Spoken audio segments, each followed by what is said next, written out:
Hello everyone, hope you all are doing fine. Today we're going to learn some advanced features of pivot table.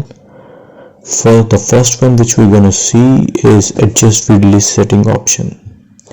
To show you with an example, I have created a dummy dataset of a store having customer names who buy different brands in different months with random quantity, random price to write the sales amount.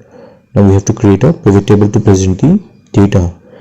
But before moving forward, just an advice: when we have a data in a proper format in an Excel, then it is advisable to convert that data into a table which can be further used wisely in many places to create formulas, create functions, so that it increases your accuracy and save time. You don't need to select the range again and again.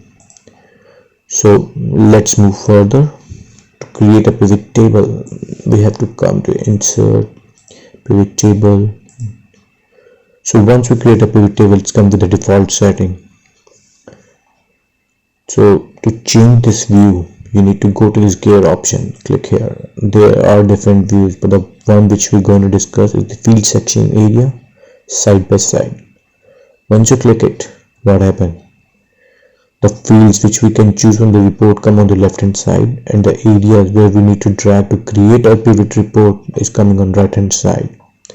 So what it's give a benefit to drag easily to the columns instead of the first view where we have to overlap with one of the fields. Sometimes it's happened that you drop there and then you have to again drag it here. So, and it gives me a long view to see the reports which we can't see here.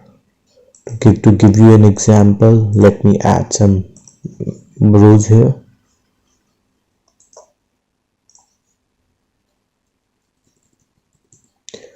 Now let me give some dummy header names.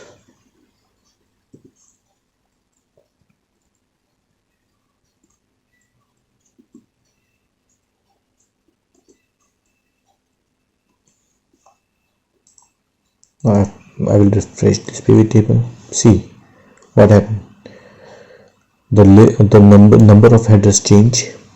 So data here in this view, if you have to see the options available to drag into the report, you have to scroll up and down, which sometimes leads to a time consuming, and sometimes you may miss any fields. But if you are here in the field section side by side, you can see the big area to see the options available on the reports to be dragged to create a pivot table. Hope topic is clear. In case of any question, please post your comments in the comment section. I will answer it on my next video or over your comments. Thank you.